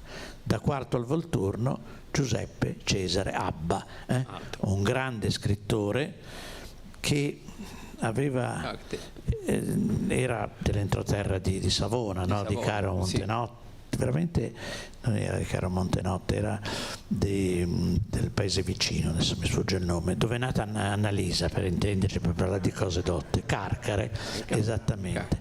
Vedo che siete preparati su Annalisa. E lì, ecco, lì posso dire una cosa, poi mi taccio. Lì c'era la scuola degli Scolopi, e gli Scolopi erano l'unico ordine religioso che sosteneva il Risorgimento. Certo, gli Scolopi avevano un'impostazione classica, ad esempio nella scuola media si parlava solo in latino, quasi come adesso, e gli studenti non avevano più il loro nome, ma diventavano Aulo, Marzio, Tullio, eccetera, eccetera, quindi avevano un nome latino. Quindi c'era questo senso anche laico, però a questo punto di lì sono usciti, insomma, grandi patrioti. Mameli stesso, mi pare, no? Mi confermerai, credo, aveva studiato agli Scolopi. non dirmi di no, che no, è vero. E lo stesso Abba, eccetera, eccetera. Quindi ecco che gli Scolopi, i liguri, poi va bene, non mi soffermo sugli altri scrittori italiani hanno raccontato i 150 anni di vita del paese. Un modo per dire che ci sono anche altri scrittori dimenticati. Faccio un unico esempio, e sapete che nasce un verbo un po' sgradevole, rapallizzare. Cos'è? Il turismo che diventa una risorsa economica, e su questo argomento scrive un bel racconto Nino Palumbo. Nino Palumbo, quello scrittore pugliese trapiantato a San Michele di Pagana, e scrive Le giornate lunghe, ed è un romanzo sulla noia di un turista che vede intorno crescere come funghi questi grattacieli, questi orribili palazzi, onde rapallizzare. Si potrebbe anche fare cesenatichizzare, se vogliamo, o qualcosa sull'altra parte del mare, però rapallizzare resiste. Ecco. Poi 800 altri autori, voi vedete che nei vari anni 99, 2000, 2004 c'è questo interesse di nuovo Anton Giulio Barilli, che fra l'altro a Carcare ha questo archivio credo sterminato, mai più studiato, e poi Remigio Zena, l'autore della Bocca del Lupo, lì in questo viaggio da Genova a Costantinopoli. Insomma, un interesse, io credo, costante anche per la cura e il recupero di autori che poi sono dimenticati. Barilli, non dimentichiamo fra l'altro che è stato rettore magnifico dell'Università di Genova, quindi non è stato proprio una figura solo di romanziere dimenticato, è stato anche un protagonista della cultura genovese, diciamo di tipo alto professionale. Poi la Grande Guerra, anche qui voi vedete che c'è tutta una cura e un'attenzione non solo, e qui è un altro aspetto che a me piace così segnalare di Franco, non solo la cura di testi, in questo caso Carlo Pastorino, poi Puccini, ma anche la cura degli epistolari. Sarà perché io ho una vecchia mania di cura di epistolari. Oggi stiano sicuri gli studenti, non ci saranno più epistolari, perché a meno che non si registrino gli SMS o WhatsApp non ci saranno più lettere, ma tutto sommato noi ci siamo fatti così, devo dire, un'abbondante cura degli epistolari, e io credo che sia un elemento formativo importante, leggere le lettere, leggere anche non solo gli aspetti letterari ma anche quello che si raccontavano. Personalmente ho fatto solo l'archivio di Riviera Ligure, ma lettere di Pirandello, Pascoli e altro al direttore della rivista, ma tutto questo era, credo, è stato estremamente interessante, faticoso. Oggi era difficile, già quando ero in università, occuparmi un po' di queste cose, trovare studenti che avessero voglia di andare in qualche archivio, tirare fuori lettere autografe scritte spesso con grafie non sempre decifrabili, e si mettessero lì ore a trascrivere cose. Ma adesso credo che questo sia totalmente lontano dalla dimensione universitaria di ricerca, e poi vabbè, le tecnologie aiutano, non avremo più epistolari, come non avremo più minute di autori, perché scrivendo al computer noi correggiamo sempre, ci sarà sempre una bella copia di tutto, ma sarà difficile fare una critica delle varianti in futuro. Comunque lì ci sono epistolari o altro. Se vuoi dire qualcosa sul tema della Grande Guerra. No, ce ne sono ancora 2 o 3, quindi... Va bene, no, vorrei dire qualcosa su questo libro con la copertina verde, perché ho studiato molto la Prima Guerra Mondiale. Attraverso le lettere, queste di Ungaretti ad esempio, raccontano di un soldato semplice, di un fante che vive nel fango, nella fame, nella sete, nella malattia. Non c'è nulla di letterario, c'è la realtà, una realtà che non è troppo conosciuta o testimoniata. E poi ci sono altre pagine, come ad esempio Caporetto di Mario Puccini, che spiegano quello che normalmente si sa poco. E se andiamo a leggere tante pagine sulla Grande Guerra, ci viene un pensiero. E la Grande Guerra è stata una lezione. Tanti morti, tanti feriti, tanti mutilati, tanti scemi di guerra, un altro aspetto che di solito non si considera. Dovrebbe aver insegnato qualcosa, ma è stata una lezione disattesa. Per quello ho fatto questo libro e adesso ne sto facendo un altro, sempre su questa lezione dimenticata, perché sarebbe bastato aver presente quello che erano le stragi fatte ad esempio dalle armi chimiche. C'è una pagina di Ungaretti dove dice sì, siamo sull'Isonzo e io vedo sulla mia destra centinaia di miei commilitoni che senza essere colpiti da nulla, solo perché respirano, cadono come fantocci per terra. Questo direi che siamo nel 1916 a questo punto, senza parlare poi delle distruzioni. È il mio cuore il paese più lacerato. Tutto questo adesso esiste ancora moltiplicato per 100 e questa lezione è stata disattesa. E allora, se è possibile, io faccio quello che mi riesce per dare ancora un'occasione per pensare a quello che è una guerra moderna, una guerra dove il merito del singolo non conta più. Prima, se eri coraggioso, ti salvavi, se sapevi impugnare la sciabola, il pugnale. Adesso no. La poesia di Ungaretti, Vigilia. A fianco c'è un soldato che è morto, ma se questa pallottola veniva 10 centimetri, il morto ero io. Che merito ha uno che si salva? Nessuno. Ecco, credo che sia un'occasione su cui riflettere ancora, perché ci riguarda molto, troppo da vicino, quello che è una guerra moderna.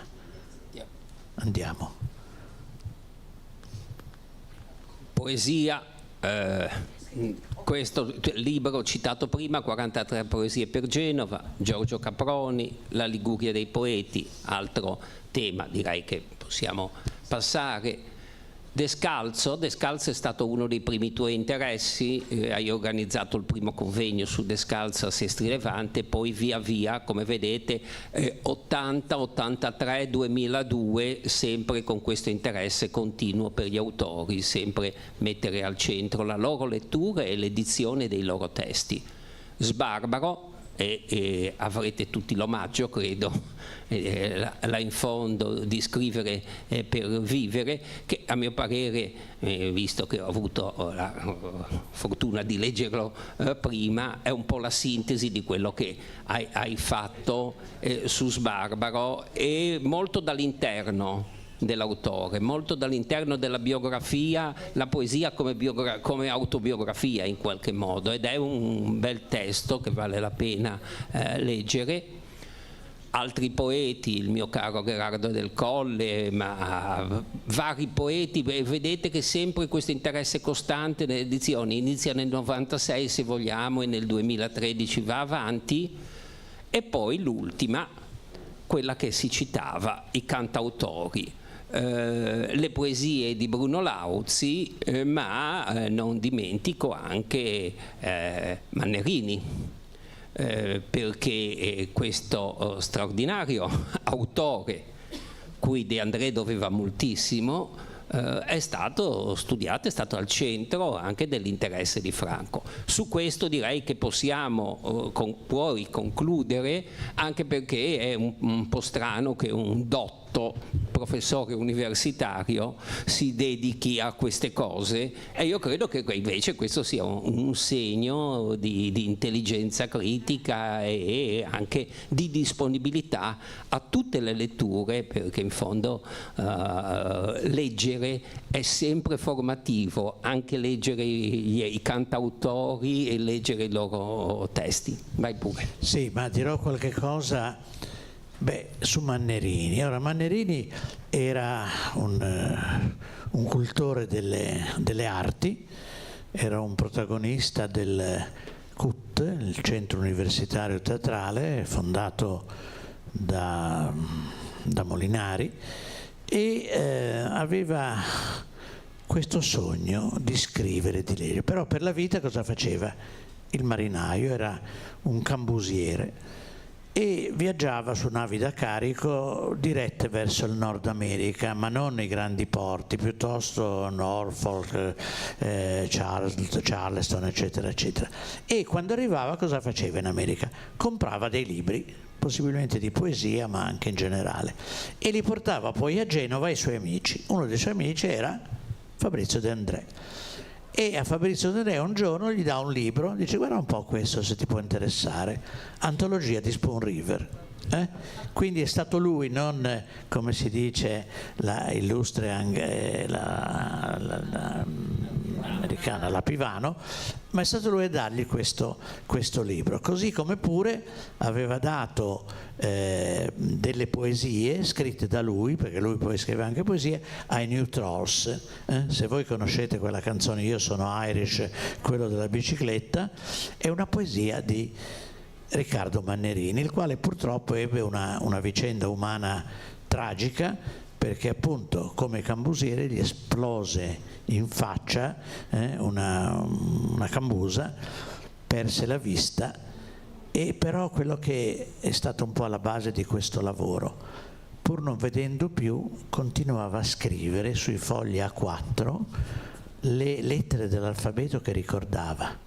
Quando abbiamo fatto questa edizione, l'ha fatto questa mia collega Maria Teresa Caprile, c'era la sofferenza di vedere dei fogli con una parola che non finiva, e abbiamo messo insieme questo libro che è veramente molto bello, drammatico. Devo dire onestamente, Fabrizio De André ha definito Mannerini uno dei suoi maestri, quindi ci colleghiamo al concetto di prima. Lauzi. Allora, brevemente, perché non voglio tirarla per le lunghe, vi racconto un piccolo aneddoto. Lauzi aveva scritto un libro di poesie che io avevo recensito, e lui non aveva dato segni di vita, quindi questa cosa non mi era piaciuta. Lauzi pensava che i professori universitari fossero tutti supponenti, narcisisti, e quindi non gli piacevo.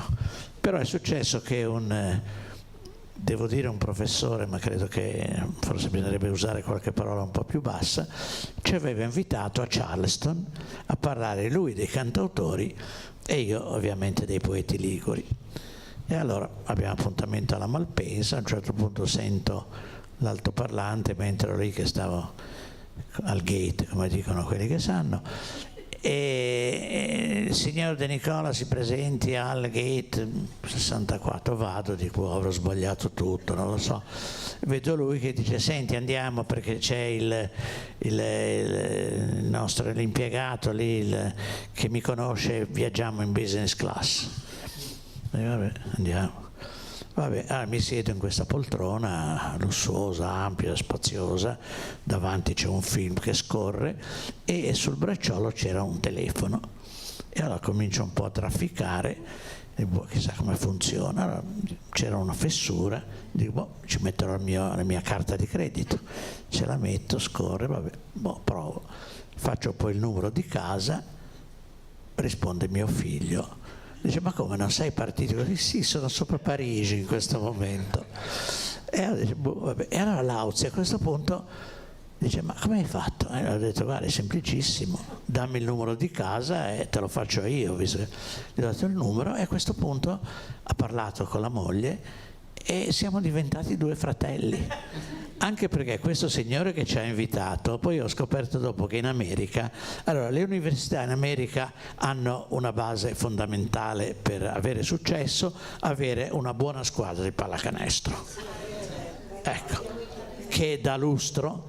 Poi i professori hanno lustro se organizzano qualcosa, se fanno venire. Quindi questo tizio ci ha invitato, abbiamo fatto la nostra lezioncina e poi, siccome avevamo l'aereo una settimana dopo, ci ha abbandonato a noi stessi a Charleston, che è una città molto bella, tipo Via col Vento, quindi queste belle villette bianche, dove però di giorno non c'è vita, perché chi sta bene sta a casa.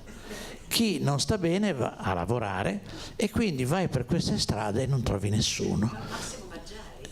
Brava, io non volevo fare il nome, però ha indovinato anche quello che penso forse. Vabbè, e allora siamo stati lì una settimana a parlare. Ma l'unica visita che facevamo era ai supermercati, perché lì si compra di tutto, anche le medicine. Io mi sono comprato un'aspirina, poi l'ho presa e mi sembrava di essermi avvelenato perché era tutt'altra cosa. Anche la Coca-Cola era diversa. Vabbè, morale della favola, non la faccio lunga, siamo tornati e da allora Lauzi, che ormai cominciava ad avere il Parkinson, mi mandava tutte le poesie che scriveva. E abbiamo fatto insieme 2 CD anche su Genova, ce n'è uno bellissimo dove lui ha fatto leggere delle poesie di autori importanti a chi non era un lettore, e c'è una lettura dell'Ascensore di Castelletto di Caproni fatta da chi benissimo? Da Gino Paoli, che ha letto straordinariamente quella poesia. Poi c'è anche un Montale letto da Luzzati. Insomma, era un CD molto bello, tant'è vero che è rimasto invenduto, tanto per dire le cose come stanno. Vabbè, quindi in sostanza, quando ormai era malato, ho chiesto a Bruno, dico, ma perché non fai una tua autobiografia? E lui, con la sua ironia, ha detto sì, è giunto il momento di farla. E ha scritto tutte le sue esperienze della vita, comprese alcuni dettagli su alcuni comportamenti femminili che io gli ho detto, guarda, toglilo, perché poi, insomma, vabbè, lasciamo perdere. E come finisce questa autobiografia? Finisce con 2 versi di Giorgio Caproni: scendo, buon proponimento, il congedo del viaggiatore, buon proseguimento.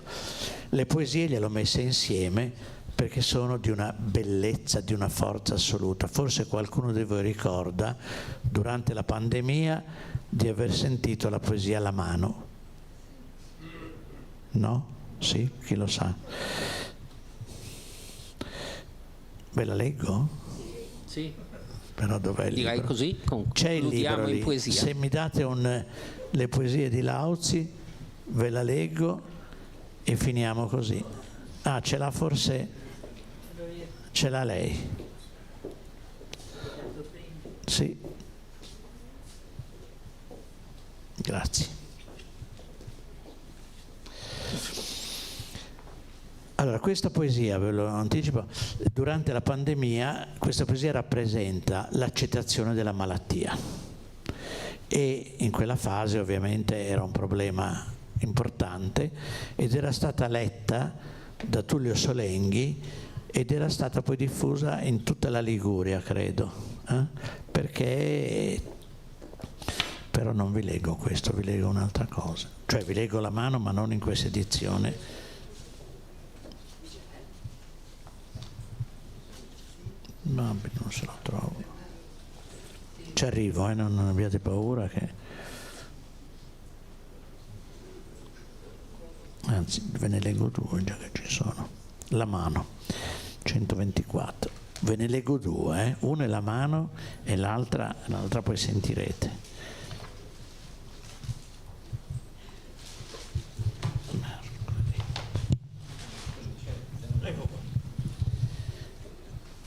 C'è una parte in versi e una parte in prosa. La mia mano farfalla, bestiola spaventata, frullo d'ale improvviso, di preda impallinata.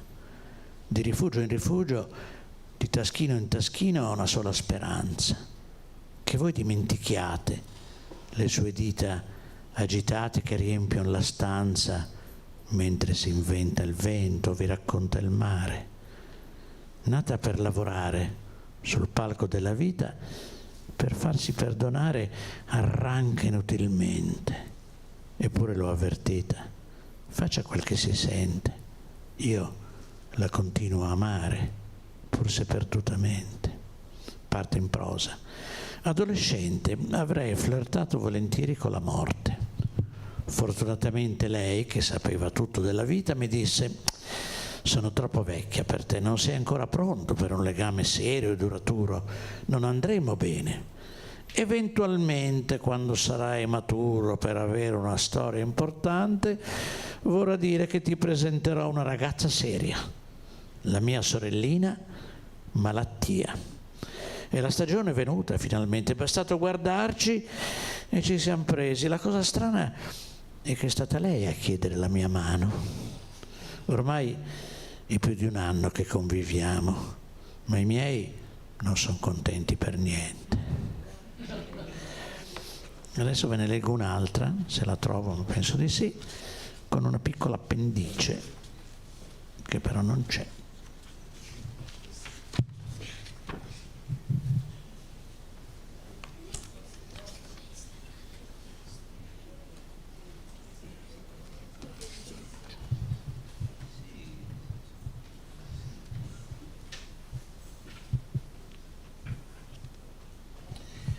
Allora, questa è una poesia che ha voluto mettere nel CD di cui vi ho parlato, facendola leggere a attori, non a lettori. Battaglia. Si muove il cielo sopra Portofino. La terra si prepara a dar battaglia al rapinoso vento novembrino. Potrà ben poco. Già si gonfia il mare e picchia prepotente alle scogliere con strepito di schiocchi e di fanfare. Oggi è da stare a casa, a riposare, a godersi la fiamma nel camino, a starsela a contare e bere vino. Fuori i gabbiani soli ad affrontare, remando controvento, la tempesta. Gli uomini dentro a giocare le carte e fare festa fin dalle prime ore del mattino. Di là dai vetri spruzzi di salino e chi ha letto ha aggiunto Emelimbelino. Chi era che ha aggiunto questa chiusa? Beppe Grillo. Va bene, benissimo. Detto questo io direi che l'incontro, grazie.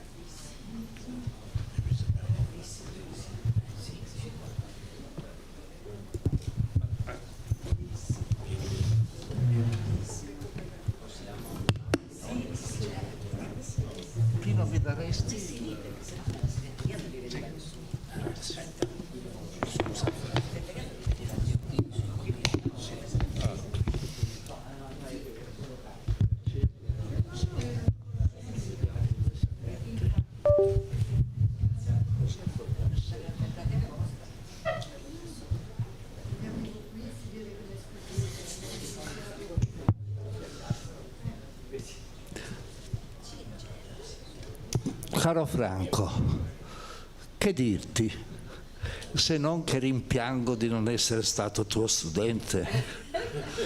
È il miglior modo di farti i complimenti e di apprezzare quello che tu hai detto, con ironia, comunicativa, dolcezza e attenzione verso gli studenti. Mi spiace veramente di non averti avuto come professore. Allora, io prendo una strada diversa, una tangente diversa, nel senso che naturalmente parlerò del premio Montale fuori di casa.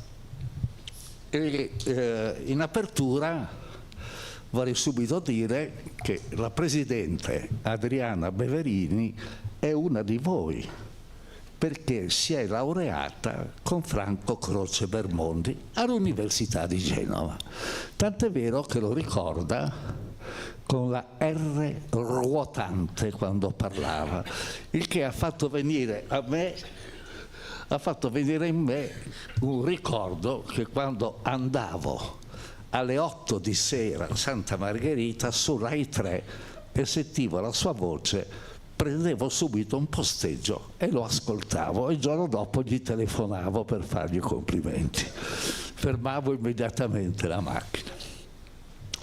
Questo volume che ho qui in mano racconta il lungo viaggio del premio Montale per i suoi primi 25 anni.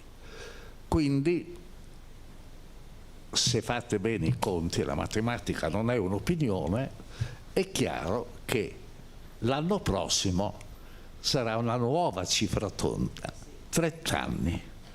Ricordiamocelo e festeggiamolo, perché te lo meriti. In questo libro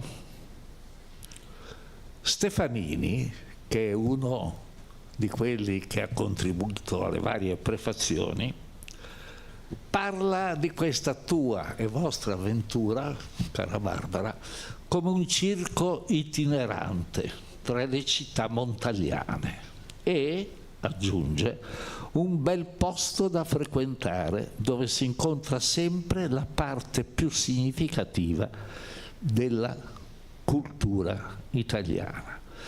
In esergo al libro tu ti domandi in versi montagliani, il titolo della poesia è Prima del viaggio, e questi sono i versi: e ora che ne sarà del mio viaggio?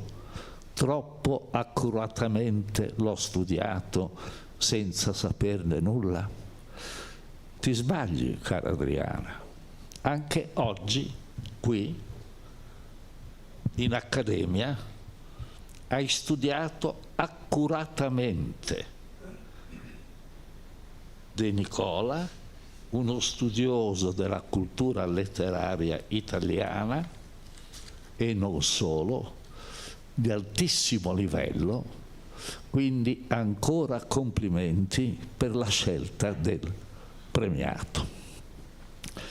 E prima di lui sono stati premiati, quando il premio muoveva i primi passi, nel 1996, quasi esclusivamente nel solco del secondo mestiere di Eusebio, quello di giornalista, e quindi hai premiato in sostanza, in modo particolare, giornalisti famosi che portano le firme di Luciano Fontana, Aldo Cazzullo, Marco De Aglio, De Bortoli, Paolo Mieli, Fiamma Nierenstein, Domenico Quirico, di cui racconti con tenerezza e dolcezza e anche terrore la sua esperienza di 5 mesi di prigionia in Siria, sullo stesso percorso che poi Montale più tardi percorrà.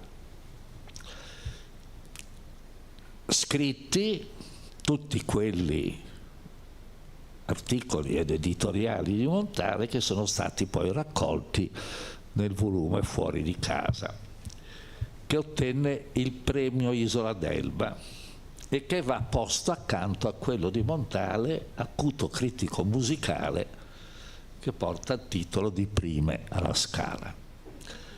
Franco Cantorbia, che con la sua consueta acribia scrive un lungo saggio per questo volume, ricorda, tra molte altre spunti di grande valore biografico, la presenza di Montale, nolente, svagato, olimpicamente indifferente alle varie giurie che sceglievano i premiati. Ebbene, a questo proposito, se mi permettete, ho anch'io un aneddoto da raccontare. L'aneddoto è questo. ho fatto l'editor per un libro che è stato pubblicato dall'Associazione 100 Amici del Libro. Montale, racconto, aveva l'abitudine, come del resto testimonia anche Luciano Fontana, di ricevere manoscritti in richiesta di recensione. Montale, che era giurato del premio di un nuovo poeta a Montecatini, ricevette una busta che lui non buttò nel cestino come soleva fare, ma che aprì perché aveva dovuto pagare una sovrattassa. La aprì e lesse i canti barocchi di Lucio Piccolo e ne rimase estasiato. Ora, Lucio Piccolo, come tutti sappiamo, era il barone Lucio Piccolo di Calapiccola, che non era mai uscito dalla Sicilia, ma che parlava ben 8 lingue, compreso l'aramaico, uno di quei fenomeni tipicamente siciliani. Montale se ne innamerò e lo propose per il premio di un giovane poeta. San Pellegrino, sì, non Montecatini, hai ragione. Ebbene, Lucio Piccolo partì e arrivò a San Pellegrino e Montale, stupefatto, si vide davanti un anziano signore e non un giovane poeta, accompagnato da un cameriere. E questo naturalmente ha fatto sì che io realizzassi per un'associazione milanese, i 100 Amici del Libro, un volume illustrato con illustrazioni di Mimmo Paladini, che contiene alcune delle poesie dei canti barocchi. Su questo libro, intendo dire questo, cara Adriana, tu scrivi che gli affidi al libro tante emozioni, tante fatiche, è vero. Secondo me esso rappresenta il tuo ben meritato premio, perché racchiude in sé una forza di volontà, una determinazione, una passione che hanno creato intorno a te riconoscimenti, condivisioni ed amicizie sotto il segno di Montale, come quella che io nutro per te e per Barbara. C'è chi ha scritto, alludendo evidentemente al tuo fascino, che capiva perché un paese si chiamava Porto Venere. Omaggio che condivido in pieno, ma però ieri ho cercato disperatamente in Liguria un paese con il nome di un'altra dea, e cioè Porto Minerva, e non l'ho trovato. Ebbene, con questo che cosa voglio dire? Va bene Porto Venere, ma anche tu sei guerriera, sei volitiva, sei capace e sei coraggiosa. Quindi peccato che non ci sia anche l'altra dea in questo paese. Esiste? Porto Minerva? Si può fare, lo facciamo.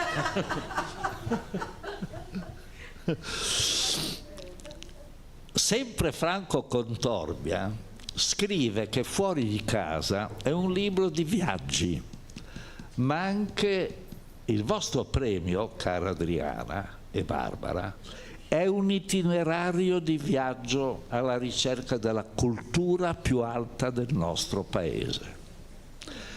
Prendiamo l'indice del libro e cerchiamo intanto i luoghi. Ho già detto alcuni nomi.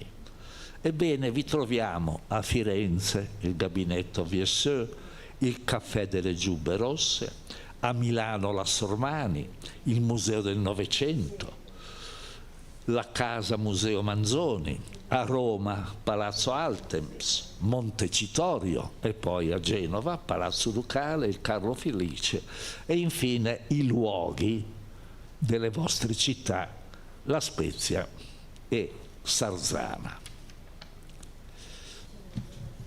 Sono a questo punto incerto, dopo avervi omaggiato e tenuto questa specie di laudazio alla vostra opera, che ammiro, tra una citazione ancora presa dalla prefazione di Franco Contorbia o un mio calamburo, una mia fantasia. E allora nel dubbio ho deciso di dirle tutte e due, sia quella di Franco, molto seriosa, sia la mia che è un po' un'iperbole, che mi vorrete perdonare, in modo particolare te. Allora, cara Adriano, ti posso definire una musa postuma narrante di Montale? Beh, ne ha avute tante. Lui oggi non c'è più e tu sei la sua musa narrante. Perché la tua passione è stata lo studio e la ricerca di tutta una vita su Montale. Io perlomeno ne sono convinto. Ed ecco Franco Contorbia, che dice: il senso del lavoro di Adriana Beverini è inseparabile da quello spazio tra cielo, terra e mare nel quale hanno avuto corso le estati lontane di Eugenio Montale. Grazie per l'ascolto.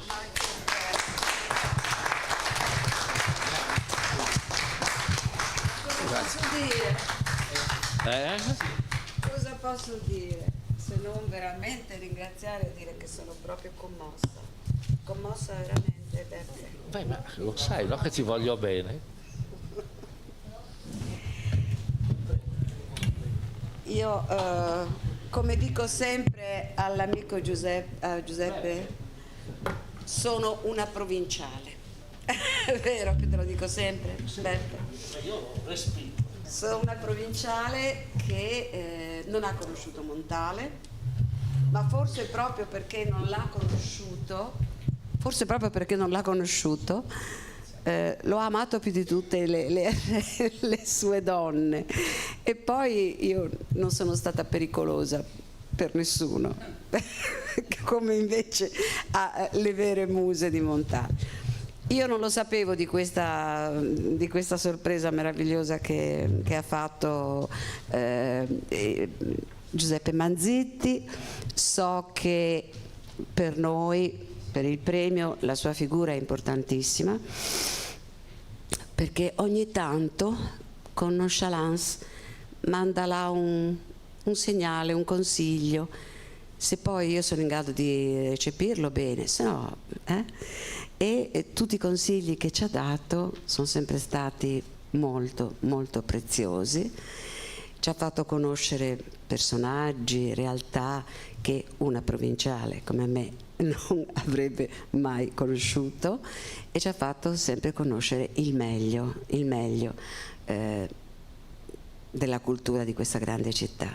Quindi per me, per noi, non so, e parlo per me, non so se posso parlare anche per Barbara, avere lui qui a Genova è una sicurezza, perché ha saputo traghettare il nostro premio anche in questa città che è difficile, credetelo, perché dopo 29 anni forse quest'anno hanno cominciato veramente a conoscerci ed apprezzarci, forse anche perché abbiamo dedicato proprio un mese intero, 3 premiazioni ai genovesi, a dei genovesi illustri, come il nostro Francesco De Nicola, come il professor Alberto Di Aspro e come un poeta che premieremo il 30 maggio sempre al Ducale, che è Maurizio Gregorini. Questo l'abbiamo fatto per rendere omaggio a Montale, che era genovese, e a questa grande e meravigliosa città. Ma dato che i premiati non siamo noi oggi, è il premiato il professor De Nicola, vogliamo leggere la motivazione. A Francesco De Nicola, il premio Montale Fuori di Casa, sezione critica letteraria, 2025. Il professor Francesco De Nicola è una delle personalità di riferimento della cultura italiana. In Liguria e nella sua città, Genova, anche una delle più apprezzate per le personali doti umane e la predisposizione all'ascolto e alla collaborazione culturale. Dal 1994 al 2020, come professore associato di letteratura italiana contemporanea, ha insegnato presso l'Università di Genova, dove ha fondato e diretto dal 2010 al 2019 la Scuola di Lingua e Cultura Italiana per stranieri. E anche questo è un atto di grande generosità, De Nicola. Grazie. E dal 2015 è docente nel Master Lenguas y Culturas Modernas dell'Università di Granada. Si è distinto negli anni non solo per la profondità e lo spessore culturale dei suoi studi sugli scrittori e problemi della letteratura italiana dell'Ottocento e del Novecento, come abbiamo avuto modo di vedere, di sentire, ma i suoi interessi si sono rivolti anche alla musica, avendo curato la raccolta di poesie del cantautore Bruno Lazzi e Comporre armonie, e al giornalismo, così come ha fatto Montale. Ha svolto infatti dal 1974, come nella sua vita ha fatto anche Eugenio Montale, il secondo mestiere di giornalista, collaborando come critico letterario per oltre 20 anni al Lavoro di Genova. Dal 2001, per tutti questi suoi meriti, è stato chiamato a ricoprire la carica di presidente del Comitato di Genova della Dante Alighieri ed è accademico di questa antica e prestigiosa accademia, che ancora ringrazio per averci ospitato. I libri sono stati messi, noi non diamo denaro ai nostri premiati, ma acquistiamo libri del premiato. Non so se ce n'è ancora, ma di modo erano lì disponibili per voi. Se qualcuno li vuol far firmare al premiato, se ne avrà voglia, lo farà. Grazie. Adesso però una fotografia la vorremmo, Sonia? Una fotografia ce la fai che vediamo il premio? Sì, Beppe. Beppe, vieni. Dopo questa laudatio. Io mi sedevo qua. No, io volevo che facessi la foto con noi. Guardate. Veniamo noi lì, aspetta, veniamo noi lì. No, io che volevo accederti il posto. No. Vieni qua. Ufficiale, se no tutti guardano. Era un giornalista affascinoso. No, secondo invece se no tutti guardano anche al telefono, guardate me. Guardiamo lei. Un secondo.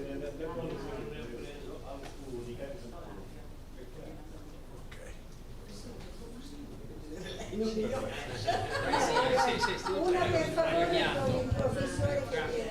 Io non rifaccio con lui la foto che lo tiene in mano lui innocente. Vi riprendo più da vicino, Belli siete. 3. Sonia, vieni qua con noi per favore. Sapete che Sonia Batteroni ha avuto la sezione editoriale. Noi per telefono, lei era quello che mi ha scritto che era effimero, si ricorda? Sì, certo. Che mi ha fatto morire da ridere. Vieni, stai vicino a lui, che ti ha detto che sei una gran bella donna. Sì, che sono effimero, perché non mi aveva ancora visto. Perfetto. No, ma io non dico bugie. Arrivo subito. No, così. Ah, così proprio, Così, professoressa così. Adriana. Così. Eccoci qua, guardatevi. Attento perché è un uomo fascinoso. Ancora un secondo. Sì, ma poi loro li mettono in rete. Sì, li usiamo per fare scopri. Ancora un secondo. Aspetta, ancora ce n'è ancora. Ancora una. Eccoci qua. Grazie. A voi. Grazie. Molto piacere di averla conosciuta. No, allora diamoci del tuo, Quello che mi hai detto, io lo considero un avanzo. A microfoni chiusi. Una persona meravigliosa. Ciao Francesco, ci vediamo allora poi con calma, ci prepariamo. Allora, mi riprendo il mio libro. E posso prendere questo? Posso? No? No, devo chiedere. Questo è un libro in vendita. Scusa, no, diciamo quello che vuoi dare. Una parola appunto, no? Sì, ma no, sarà in vendita. Sì, c'eravamo. Che fortuna. Allo stesso tempo maestro, ma anche sì, perché non tutti fanno scuola, non tutti fanno scuola. Era la manifestazione di sabato 26. Sì, c'era anch'io, in mezzo alla folla. Sì.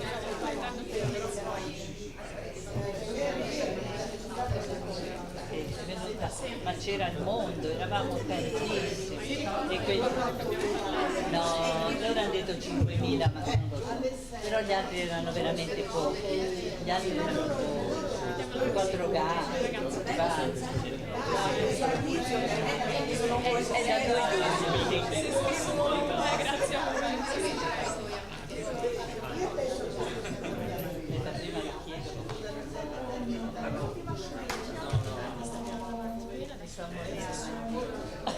Diamoci del tu. Perché no? Abbiamo passato per chiedere l'Accademia, una serie di comunicazioni ci siamo scritti con lo Stato, però messaggi effimeri si chiamano comunque di che si cancella. E quindi a me gli è venuto un messaggio e gli ho scritto con la sua ironia simpaticissima. Ma ci si fa così che sembra effimero? Grazie Presidente.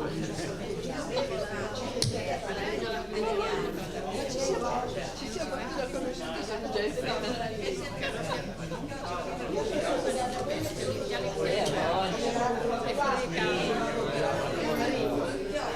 e lo dici che lo tenga, non c'è qualcosa da mente.